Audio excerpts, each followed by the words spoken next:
बिस्मिल्लाहिर्रहमानिर्रहीम student, welcome to F S Sattar channel. आज हमारे पास जो टॉपिक ऑफ डिस्कशन है वो है चैप्टर नंबर 6 फ्लूइड डायनामिक्स के रिलेटेड। लास्ट टाइम हमने चैप्टर नंबर 5 के न्यूमेरिकल किए थे। अगर आपको कोई प्रॉब्लम हो तो आप कमेंट करेंगे, आपको उसका आंसर प्रोवाइड कर दिया जाएगा। आज हम चैप्टर नंबर 6 को देखते हैं कि इसमें हमारे पास क्या है, फ्लूइड डायनामिक्स। बच्चों इसमें असल में दो टर्म हमारे पास आती है। पहले तो ये देखना है कि व्हाट इज फ्लूइड, हमारे पास इस चीज़ पे कॉन्सेंट्रेट करेंगे। सेकंड हम देखेंगे व्हाट इज डायनामिक्स। तो हमारे पास दो टर्म्स होती हैं, एक स्टैटिक्स होती है, दूसरी डायनेमिक्स होती है। डायनेमिक्स जब हम बात करते हैं तो हम बात करते हैं कि इन मोशन, और व्हाट इज फ्लूइड यहाँ पे हम डिटेल में आएंगे कि फ्लूइड हमारे पास होता क्या है, या कौन कौन सी चीज़ें जिनको हम फ्लूइड के तौर पे डील कर सकती हैं और कौन सी चीज़ें ऐसे जिनको हम फ्लूइड के तौर पे नहीं डील कर सकते। बच्चों हम देखते हैं डायनेमिक्स। तो जब आप डायनेमिक्स की बात करते हैं या स्टैटिक्स की बात करते हैं तो दो डिफरेंट टर्म है। स्टैटिक्स हमारे पास है एट रेस्ट, यानी मैं कह रहा हूँ आपस की चीज़ है, पॉइंट अपनी जगह पे है, जो एट रेस्ट है। जब इसको मैं मोशन में स्टडी कर रहा हूँ तो यहाँ पर डायनेमिक्स है। इसका मतलब फ्लूइड होगा, लेकिन होगा किस में बच्चों, मोशन में होगा। अब उसकी कैसे कैसे मोशन हो सकती है वो आगे जाके हम इक्वेशन ऑफ कॉन्टिन्यूटी पढ़ेंगे, बर्नौलीज थ्योरम पढ़ेंगे, ये सारी की सारी टर्म्स हमारे पास इसी के रिलेटेड आएंगी। तो हमारे पास डायनेमिक्स हमारे पास क्या है, इन मोशन। में यहाँ पे सिर्फ वर्ड लिखूंगा इन मोशन, यानी कि फ्लूइड हमारे पास इन मोशन है। अब हम देखते हैं व्हाट इज फ्लूइड। फ्लूइड हमारे पास ऐसी चीज जो फ्लो कर सके उसे हम फ्लूइड कहते हैं। Anything which can flow is called fluid. Anything which can flow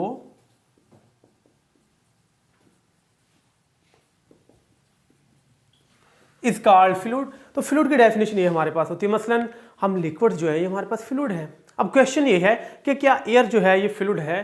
तो बच्चों एयर जो है फ्लो करती है, तो एयर भी असल को एज अ फ्लूइड ही डील करेंगे हम। तो जब हम फ्लूइड की बात करते हैं उसमें एयर और हमारे पास लिक्विड जो हैं वो सारे के सारे किस में आएंगे, आपके पास फ्लूइड में आएंगे। अब हमारे पास जैसे टॉपिक है फ्लूइड डायनामिक्स, तो हमारे पास फ्लूइड तो हमने देख लिया कि एनीथिंग विच कैन फ्लो हमारे पास क्या कहलाएगी, फ्लूइड कहलाएगी। अब इससे आगे हमारे पास जो टॉपिक है वो आता है viscous drag and Stokes law. हम असल में उसको देखते हैं, वहां पे जाके जब हम इसको कंप्लीट डिस्कस करेंगे तो उसके अंदर हम ये सारी चीजें डिस्कस करेंगे। तो हमारे पास टॉपिक है viscous drag and Stokes law. पहले हम विस्कस ड्रैग को देखते हैं, स्टोक्स लॉ को बाद में देखेंगे। तो बच्चों विस्कस ड्रैग क्या होती है, पहले तो ये समझ ले कि विस्कोसिटी टर्म क्या है। इसी के अंदर छुपी हुई है विस्कोसिटी, पहले उसको देखेंगे, फिर हम लेयर्स की फ्रिक्शन को देखेंगे, फिर हम देखेंगे कौन से मटेरियल की आपस में विस्कोसिटी ज़्यादा है, कौन से की कम है, और टेम्परेचर का इफेक्ट क्या होता है। अब हमारे पास आता है, इससे पहले मैं आपको टर्म बताता हूँ विस्कोसिटी, कि हमारे पास विस्कोसिटी जो टर्म है ये क्या चीज़ होती है, या हम इसको कैसे डील करते हैं, ये विस्कोसिटी होती क्या है। आपको मैं समझाने के लिए एग्जांपल देता हूं कि लेट्स सपोज आपने एक ग्लास के अंदर शहद डाला हुआ है और दूसरे ग्लास के अंदर पानी डाला हुआ है। आप दोनों ग्लासों को उल्टा करें, आप देखेंगे कि पानी वाला ग्लास जो है वो पहले खाली हो जाएगा, शहद वाला जल्दी खाली नहीं होगा। इसका मतलब हमें ये नजर आया कि इसके अंदर कहीं ना कहीं जो लेयर्स थी, या आप ये कह दें कि जो फ्लूइड था वो सख्त था। कौन सा था असल में, आपस शहद था। तो शहद का जो फ्लूइड है वो आसानी से फ्लो नहीं कर सकता। क्यों? क्योंकि उसकी जो लेयर्स होती हैं उनकी आपस में फ्रिक्शन क्या होती है, ज़्यादा होती है, रगड़ क्या होती है, ज़्यादा होती है। लेकिन जो पानी है वो इजीली फ्लो कर जाता है। यानी आप पानी को ऐसे फेंके, पानी दूर तक जाता है। आप शहद को ऐसे फेंके, शहद ज़्यादा दूर तक नहीं जाएगा। इसका मतलब ये है शहद की जो आपस की लेयर्स हैं उनके दरमियान में फ्रिक्शन क्या होती है, ज़्यादा होती है, जिसकी वजह से उसका फ्लो क्या होता है, मुश्किल होता है। असल में उसी मुश्किल का नाम जो लफ्ज़ है वो विस्कोसिटी है। यानी कि दो लेयर का आपस में रगड़ जो होती है वो आपके पास क्या कहलाती है, विस्कोसिटी। तो असल में हम कहते हैं दो लेयर्स के दरमियान में फ्रिक्शन को हम क्या कहते हैं, विस्कोसिटी कहते हैं। Friction effect between different layer of fluid, frictional effect between different layer of a fluid,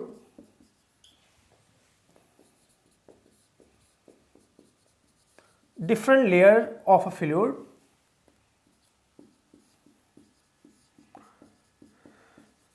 अब देखिए हमने सीखा क्या है, विस्कोसिटी। विस्कोसिटी है दो चीज़ों की रगड़, यानी दो आपस फ्लूइड की लेयर के दरमियान में रगड़। तो अगर आपको विस्कोसिटी को हम शो कैसे करते हैं, ईटा से शो करते हैं। इसके हम लास्ट में जाके डायमेंशन भी निकालेंगे, यूनिट्स भी निकालेंगे।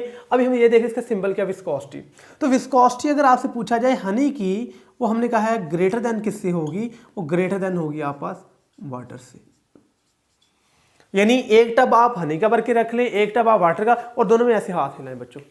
आप देखेंगे इसमें आपको मुश्किल से हनी वाले में हाथ हिल रहा है, इसमें आसानी से नहीं। इसका मतलब इसने आपको गुजरने की इजाज़त दे दी, इसने गुजरने की इजाज़त नहीं दी। तो जिसमें मुश्किल होता जाएगा आपके लिए गुजरना, वहाँ पर रुकावट आपको ज़्यादा आ रही है, इसका मतलब उसकी लेयर के दरमियान में फ्रिक्शन क्या है, ज़्यादा है।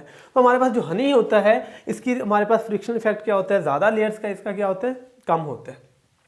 तो ये हमारे पास frictional effect between different layer को हम क्या कहते हैं, विस्कोसिटी कहते हैं। इसको हम ईटा से डिनोट करते हैं।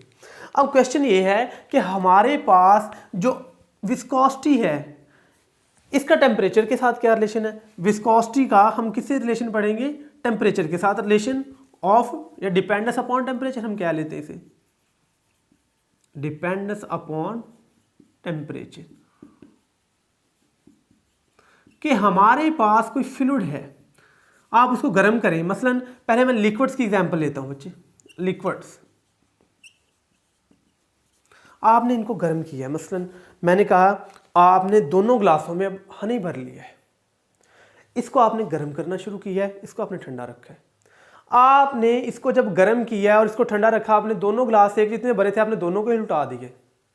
तो देखने में क्या है कि जो गर्म ग्लास था ये भी आपके पास शहद का था, ये भी शहद का था, लेकिन ये वाला ग्लास जो है ये जल्दी खाली हो गया है, ये वाला लेट खाली हुआ है। रीज़न क्या है, इसमें टेम्परेचर ज़्यादा है। हमें तो सीखने को ये चीज़ मिली थी कि हनी की भाई विस्कोसिटी ज़्यादा होती है, लेकिन टेम्परेचर के बढ़ाने के साथ उसकी विस्कोसिटी कम हो गई है, उसकी लेयर के दरमियान में फ्रिक्शन या रेजिस्टेंस हमारे पास कम हो गई है। तो जितनी रेजिस्टेंस कम हो जाएगी उतना फ्लो आसान हो जाएगा। तो हमने ये सीखा जब हम टेम्परेचर बढ़ाते हैं तो वही शहद वाला ग्लास वो आसानी से खाली हो जाता है, यानी उसकी लेयर के दरमियान में फ्रिक्शन कम हो जाती है। तो हम ये कहते हैं टेम्परेचर के बढ़ाने से साथ लिक्विड्स की आपके पास जो फ्रिक्शन है वो क्या हो जाती है, कम। तो इसका इन्वर्स रिलेशन आएगा। जैसे आप टेम्परेचर इंक्रीज करेंगे विस्कोसिटी डिक्रीज कर जाएगी, जैसे आप टेम्परेचर डिक्रीज करेंगे विस्कोसिटी इंक्रीज कर जाएगी, और फ्लूइड का उतना ही ग्लास से निकलना क्या हो जाएगा, मुश्किल हो जाएगा। ये बच्चों था आपके पास लिक्विड्स के रिलेटेड। मैंने यहाँ पे फ्लूइड का वर्ड यूज़ नहीं किया क्योंकि एयर भी आपके पास फ्लूइड में आएगी। अब हम यहाँ पे देखते हैं कि अगर मैं आपसे बात करूँ कि अगर हम बात करें कुछ गैसेस की, अब देखें अगर आपसे कहा जाए टेम्परेचर बढ़ा है तो इसकी विस्कोसिटी कम होगी। मैंने कहा टेम्परेचर इंक्रीज कर रहा है तो विस्कोसिटी क्या कर जाएगी स्टूडेंट्स, डिक्रीज कर जाएगी हमारे पास। क्यों डिक्रीज की है, जब आप टेम्परेचर इंक्रीज करते हैं तो मॉलिक्यूल की वाइब्रेशन ज़्यादा हो जाती है, उनका मूव करना आसान हो जाता है। जितना मूव करना आसान हो जाएगा उतनी फ्रिक्शन क्या हो जाएगी बच्चों, कम हो जाएगी। इसकी वजह से विस्कोसिटी क्या हो जाती है, कम। टेम्परेचर इंक्रीज करेंगे विस्कोसिटी की वैल्यू डिक्रीज कर जाएगी लिक्विड्स के केस में। अगर मैं कहूँ मेरे पास गैसेज का केस आ रहा है, अगर मैं कह दूँ मेरे पास गैसेज का बताएं कौन सा रिलेशन बनता है, तो ये हमारे पास गैसेज का रिलेशन हमने पढ़ना है। गैसेज में क्या होता है, जो गैसेज की जो विस्कोसिटी है ना, रुकावट, असल में जैसे हम कहते हैं हवा है। आपने अक्सर देखा होगा कि हवा जब आप भागते हैं ऐसे ऐसे करके तो आपको हवा आगे से रोकने की कोशिश करती है। इसका मतलब आप हवा को चीरते हुए आगे जा रहे हैं, आपको भी रुकावट का सामना आ रहा है। वही रुकावट, वही फ्रिक्शनल इफेक्ट हमारे पास विस्कोसिटी आ जाएगी। इसको बेहतर समझने के लिए हम क्या कह सकते हैं, आप चलती हुई गाड़ी में से हाथ ऐसे बाहर निकालें। आपने अक्सर देखा आपका हाथ पीछे को जाने की कोशिश करता, आप बड़े जोर के साथ उसे आगे लेके आते, फिर पीछे को जाए। असल में वो कहीं ना कहीं जो रुकावट हवा की वो आपके हाथ को पीछे को दबाए। आप हाथ आगे को करते हैं, आप उसकी लेयर्स को चीरते हुए आगे निकलते हैं। इसका मतलब ये है कि आप पर लगने वाला जो जोर है वो हवा का ज़्यादा हो गया है बनिस्बतन इसके कि आप आराम से ऐसे चल रहे हैं मज़े से। नहीं बच्चों इतना जोर फील हो रहा है, लेकिन जब आप गाड़ी पे हाथ बाहर निकालते हैं आपको बकायदा वो हवा का जोर पीछे को फील होता है। इसका मतलब ये है हवा की जो रुकावट है जितनी आपकी स्पीड बढ़ेगी उतनी बढ़ती है। यानी हम कहते हैं पहले हम आराम से चल रहे हैं मज़े से, भाई सैर करें, हमें कोई रुकावट नहीं फील हो रही, हवा की थोड़ी सी हो रही है हम इसे इग्नोर कर देते हैं। लेकिन जब आप गाड़ी पे जाते हो हाथ बाहर निकालते हैं तो रुकावट बहुत ज़्यादा हो जाती है। उस रुकावट के ज़्यादा होने से आपके ऊपर फ्रिक्शनल इफेक्ट ज़्यादा हो जाता है। हम कहते हैं कि हमें भाई पीछे को खींचने वाली फोर्स बढ़ गई है। पीछे को खींचने वाली बच्चों फोर्स कैसे बढ़ गई है, रीज़न क्या है, क्योंकि आपकी स्पीड बढ़ गई है। इसका मतलब ये है कि लगने वाली रुकावट जो स्पीड पे भी डिपेंड करती है। गैसेज में बच्चों रुकावट क्या है, मसलन मैं कह रहा हूँ कि मेरे पास ये कोई सिलेंडर है, सिलेंडर के अंदर आपने गैस बंद की है, ये वाली गैस। अब गैस के मॉलिक्यूल आपस में टकरा रहे हैं। बच्चों की चीज़ का गुजरना उतना ही मुश्किल होगा जितनी मॉलिक्यूल की स्पीड आपस ज़्यादा होगी, यानी मॉलिक्यूल रेस्ट पे है, चीज़ सीधी गुजरती जाएगी। अब आप यहाँ पे टेम्परेचर बढ़ाएं, जैसे आप टेम्परेचर बढ़ाएंगे मॉलिक्यूल यहाँ से टकराना ज़्यादा हो जाएंगे। जितना टकराना बच्चों वो ज़्यादा हो जाएंगे उतने ही क्या होना शुरू हो जाएगा, आपके पास टकराव ज़्यादा, जितना टकराव ज़्यादा होगा उतना चीज़ का गुजरना मुश्किल, उतनी इस चीज़ को रुकावट क्या हो जाएगी, ज़्यादा। हमने ये सीखा कि अगर गैस नॉर्मल टेम्परेचर पे होगी तो आपस में रुकावट कम आएगी, लेकिन जैसे सिलेंडर का आप टेम्परेचर इंक्रीज़ करेंगे गैस के मालिक्यूल की वाइब्रेशन इंक्रीज़ हो जाएगी। जितनी वाइब्रेशन इंक्रीज़ हो जाएगी स्टूडेंट, उतना ही यहाँ से आपको गुजरना मुश्किल हो जाएगा। इसका मतलब इसमें तो रुकावट बढ़ गई है। क्यों? क्योंकि इसमें मालिक्यूल पहले ही आज़ाद है, इसमें तो बॉन्ड में है ही नहीं है कि जब कोई चीज़ बॉन्ड हो, क्यों नहीं, आज़ाद है। जब टेम्परेचर बढ़ाएंगे तो इनकी वाइब्रेशन बढ़ेगी, टकराव बढ़ेगा, जितना टकराव बढ़ेगा उतना ही चीज़ का गुजरना मुश्किल हो जाएगा, और जितना चीज़ का गुजरना मुश्किल हो जाएगा उतनी रुकावट ज़्यादा हो जाएगी, जितनी रुकावट ज़्यादा हो जाएगी उतनी विस्कोसिटी ज़्यादा हो जाएगी। तो हमने ये सीखा कि यहाँ पे इनका कौन सा रिलेशन बनेगा, कुछ गैसेस के केसेस में डायरेक्ट रिलेशन बनेगा। तो यहाँ पे हमारे पास लिक्विड्स के केस में इन्वर्स रिलेशन होता है और गैसेस के केस में क्या हो जाता है, डायरेक्ट रिलेशन। आप टेम्परेचर बढ़ाएंगे तो विस्कोसिटी इंक्रीज हो जाएगी। ये पॉइंट इंपॉर्टेंट है, ये आप लोगों ने याद रखना है। तो ये मैं आपको बता रहा था। अब हम ये समझते हैं कि हमें पीछे को धक्का देने वाली ड्रैग फोर्स कौन सी चीज़ होती है बच्चों। तो हम ड्रैग फोर्स के बारे में पढ़ने जा रहे हैं। ये हमारे पास क्या चीज़ होती है, ड्रैग फोर्स। तो नौजवानों इसे गौर से सुनना आप लोगों ने कि व्हाट इज ड्रैग फोर्स। आप ये कहते हैं कि आपको असल में पीछे को धक्का देने वाली फोर्स, मतलब जैसे मैंने कहा आपने गाड़ी से हाथ बाहर निकाला, आपको हवा ने धक्का दिया पीछे को। बच्चों अगर देखा जाए तो वो हमें कोई बढ़ाने की कोशिश नहीं करवा रही, हमें कम कर रही है। इसी तरह पानी का टब, आप उसमें हाथ मारे तो बच्चों वो आपको पीछे को धकेलने की कोशिश करते हैं।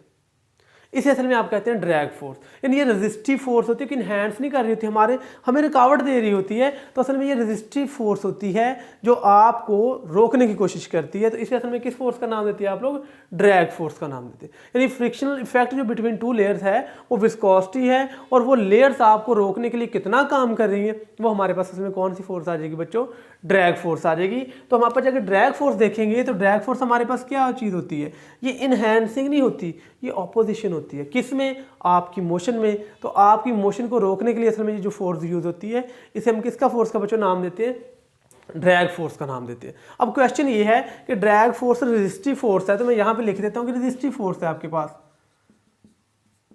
ये रेजिस्टिव फोर्स है। अब क्वेश्चन ये है, अच्छा ये चल मान लीजिए रेजिस्टिव फोर्स है, फ्लूइड की लेयर्स की है, आपको रोकने में काम आ रही है, ठीक हो गया। अब बताएं, जैसे मैंने बताया आप आराम से चल रहे हैं, हवा तो अब भी है लेकिन आपको इतना इफेक्ट फील नहीं होता। आप गाड़ी के अंदर बैठ के गाड़ी स्पीड जितनी तेज़ होगी, आप हाथ बाहर निकालेंगे, आपका हाथ रोकना उतना ही मुश्किल हो जाएगा, उतना ही वो पीछे को जाएगा। इसका मतलब हवा आप पे जोर ज़्यादा लगा रही है। तो असल में ड्रैग फोर्स जो है ये हमारे पास क्या करती है, ये इंक्रीज होती है। Drag force increase with the speed. जितनी आपकी स्पीड ज़्यादा होगी ड्रैग फोर्स की वैल्यू उतनी ज़्यादा हो जाएगी, जितनी स्पीड कम होगी ड्रैग फोर्स की वैल्यू उतनी ही कम। तो हम कह सकते हैं drag force is proportional to the speed. तो हम जितनी स्पीड इंक्रीज करेंगे ड्रैग फोर्स इंक्रीज, और जितनी स्पीड डिक्रीज करेंगे ड्रैग फोर्स उतनी ही डिक्रीज हो जाएगी। तो ये ड्रैग फोर्स का रिलेशन होता है। ड्रैग फोर्स को हम कहते हैं फोर्स एफ होती है, ये ड्रैग फोर्स है तो इसे हम डी कह देंगे। किसी भी फ्लूइड में से मूव करते हुए जितनी का आपको ऑपोजिशन फोर्स की होती है वो हमारे पास ड्रैग फोर्स आ जाती है, ये हम कह सकते हैं। अब इसी से आगे हम चलते हैं कि हमारे पास स्टोक्स लॉ क्या होता है। तो ये मैं आपको समझाता हूं, स्टोक्स लॉ हमारे पास क्या होता है।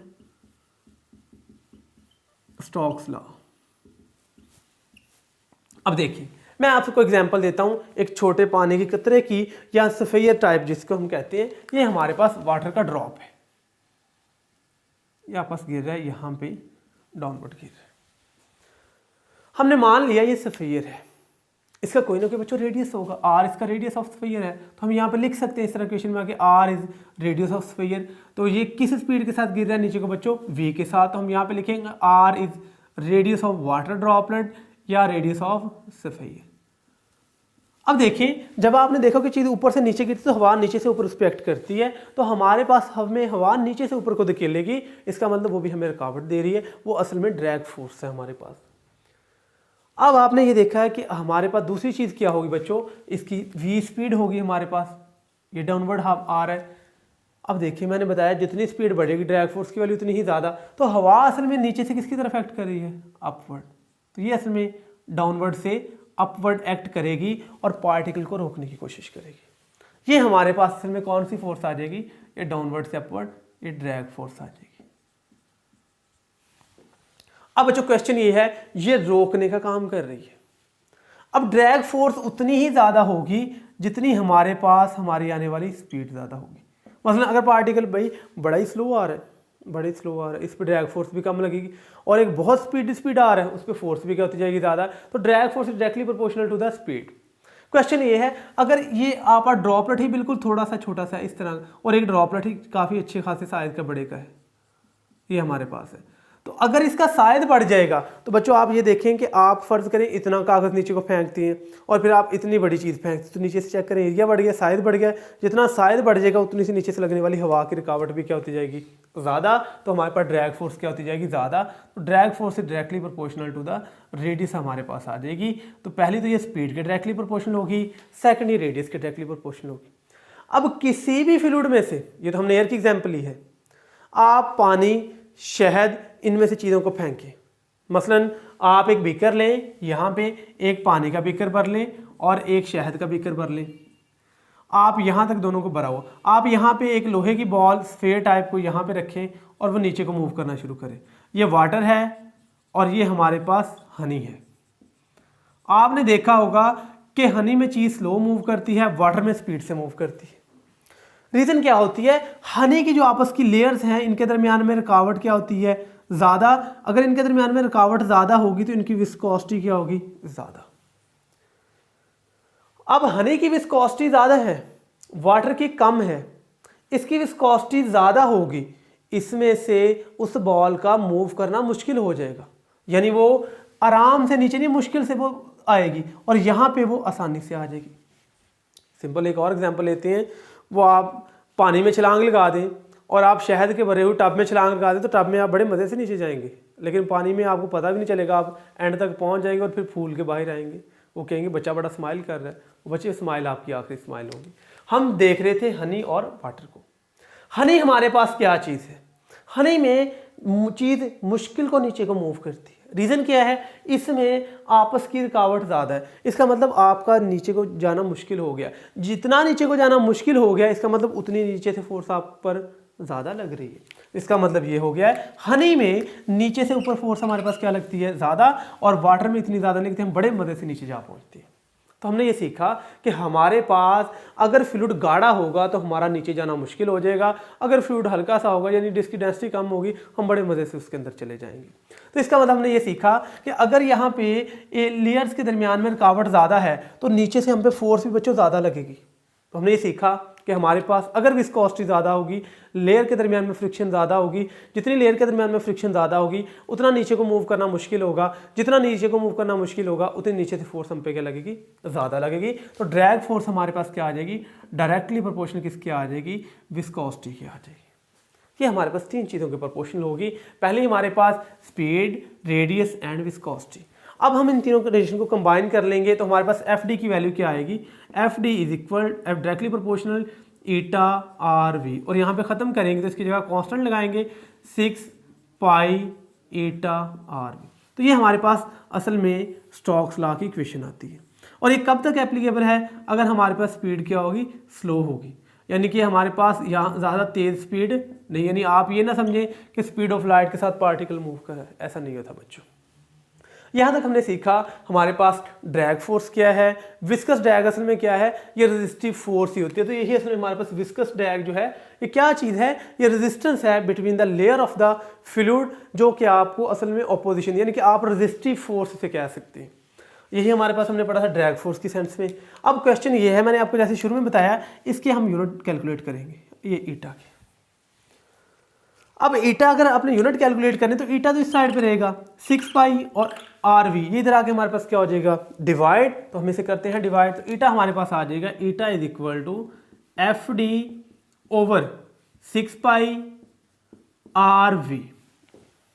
क्या हम यूनिट पुट करेंगे, एफ हमारे पास क्या है, फोर्स का यूनिट हमारे पास न्यूटन, तो ये हमारे पास यूनिट्स आ जाएंगे। 6 पाई का यूनिट नहीं होगा, आर रेडियस है, और ये हमारे पास मीटर पर सेकंड है। तो हमने यहाँ से ये सीखा, इसका यूनिट आएगा न्यूटन, ऊपर जाके सेकंड, ये मीटर और मीटर मल्टीप्लाई होकर मीटर स्क्वायर, और ऊपर जाके मीटर की पावर कितनी बन जाएगी, -2। असल में ईटा के जो डिमेंशन होते हैं वो होते हैं न्यूटन सेकंड पर मीटर स्क्वायर। अब इसको थोड़ा सा हम कन्वर्ट कर लेते हैं यूनिट्स को, कि न्यूटन सेकंड पर मीटर स्क्वायर, न्यूटन जो होता है वो हमारे पास था किलोग्राम मीटर पर सेकंड स्क्वायर 1 सेकंड ये वाला है और 1 मीटर स्क्वायर ये वाला है। आप मीटर की पावर +1 और मीटर की पावर -2, तो आप इसको सॉल्व करेंगे आ जाएगा किलोग्राम पर मीटर पर सेकंड। ये s की पावर -2 या s की पावर 1 तो s की पावर -1। तो असल में ये हमारे पास बेस यूनिट की टर्म में आ जाएगा किलोग्राम मीटर पर सेकंड। अगर एक और चीज़ भी हम यहाँ से देखें तो यह है न्यूटन पर मीटर स्क्वायर। बच्चों ये थोड़ा सा देखें, यह है फोर्स पर यूनिट एरिया। इसको असल में हम पास्कल कहते हैं, सिर्फ इतनी चीज़ को मिला के। तो हम इसका एक और यूनिट भी बना सकते हैं कि हमारे पास ये किसके बराबर होती है, पास्कल सेकंड के बराबर होती है। ये हमारे पास बच्चों टॉपिक था कि हमारे पास ड्रैग फोर्स क्या होती है, असल में हमारे पास विस्कोसिटी क्या होती है, विस्कोसिटी का टेम्परेचर के साथ इफेक्ट क्या होता है, अगर लिक्विड्स होंगे और गैसेस होंगे तब क्या चीज़ इफेक्ट करेगी। उसके बाद हमने ये देखा कि किन मटेरियल की विस्कोसिटी ज़्यादा होती है, किन की कम होती है। सिंपल मैं आपको अगर आसान अल्फाज में समझाऊं कि जिनकी डेंसिटी ज़्यादा होती जाएगी आप ये समझते जाएंगे उनकी विस्कोसिटी भी क्या होती जाएगी बच्चों ज़्यादा, क्योंकि उनमें गुजरना हमारे पास क्या होता जाएगा, मुश्किल होता जाएगा। तो ये आज का हमारे पास टॉपिक था चैप्टर नंबर 6 के रिलेटेड कि हमारे पास स्टोक्स लॉ क्या चीज़ है। ये हमारे पास सारे का सारा टॉपिक क्लियर हो गया। अगर आप लोगों को क्वेश्चन है तो आप कमेंट कर सकते हैं, आपको उसका आंसर प्रोवाइड कर दिया जाएगा। मिलते हैं फिर एक नए लेक्चर के साथ, तब तक अल्लाह हाफिज़।